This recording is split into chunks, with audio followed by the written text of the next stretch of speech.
It's been almost 3 years since Studio Ghibli's last theatrical release with When Marnie Was There, which would normally mean we're overdue for another film. What has appeared instead is an animated feature with the same unmistakable aesthetic in Mary and the Witch's Flower, the debut work of Studio Ponoc. If the comparison with Ghibli seems unfair, Ponoc was founded by ex-Ghibli staffers with the expressed purpose of continuing Ghibli's legacy against concerns that the studio would cease production with the announcement of Hayao Miyazaki's retirement in 2014. In the world of animation, Ghibli may be the single most intimidating name to live up to, so I'm happy to report that, though the film doesn't quite have that same level of Ghibli polish, it's shown a promising start for the young studio. Ponoc started with good source material for their story, adapting the children's book The Little Broomstick by famed British novelist Mary Stuart. It had all the hallmarks of the most memorable Ghibli tales, with a strong female character discovering a fantastic world well beyond her mundane experience. Mary is a lonely and self-conscious girl in a new town, dreading the challenges that school will bring and the prospect of having to make new friends. When she is whisked away by a magical flower in a broom to a magical school,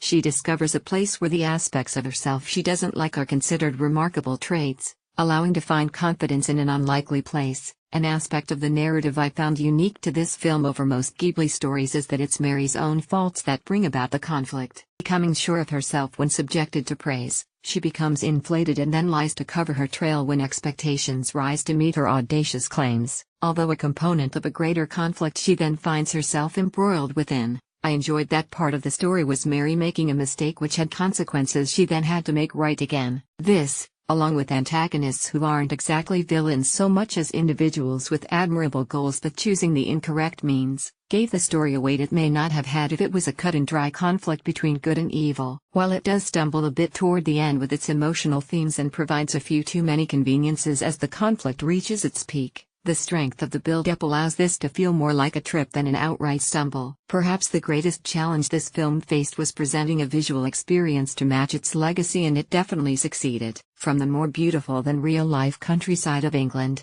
likely the result of Ponoc's decision to travel to the country to scout locations for inspiration, to the completely unreal locations of the Magic College, the environments felt both authentic and fantastic in turn. It was in the college where the movie really flexed its imaginative muscles, especially when it did away with the horizontal, entirely presenting environments like a cylindrical, rotating classroom and an athletic center that was a colorful vertical construction of various sports activities as busy as a Where's Waldo page but in intricate motion. I was probably most impressed by some of the effect animations. The roiling liquid appearance of Madame Mumblechook's water spell was a spectacle, and I want to watch a strange liquid crystal effect from near the end on loop for hours. The scintillating colors of active magic, especially a rainbow or around a broomstick in the beginning, are wonderful, and I'm unsure what sort of medium I was even looking at with some of the things they did with clouds. Some of the shifting mists around their borders looked too precise to be hand animated but lacked the uncanny valley effect of 3D animation. This may seem like a little thing,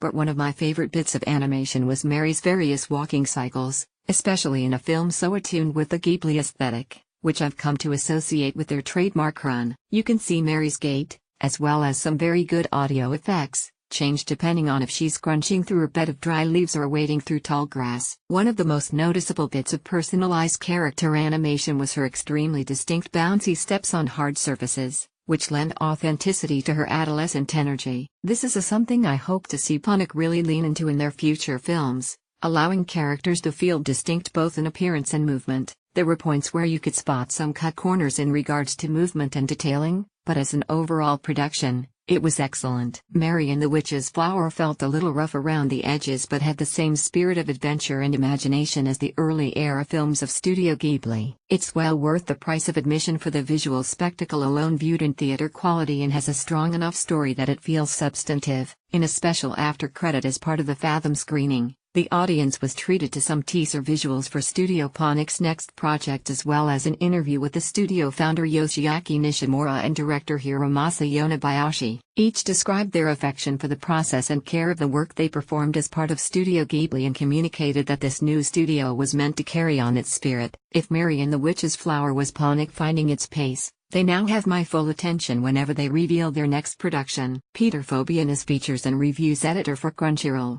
author of monthly Mangaka Spotlight, writer for Anime Academy, and contributor at Anime Feminist. You can follow him on Twitter at Peter Fobian.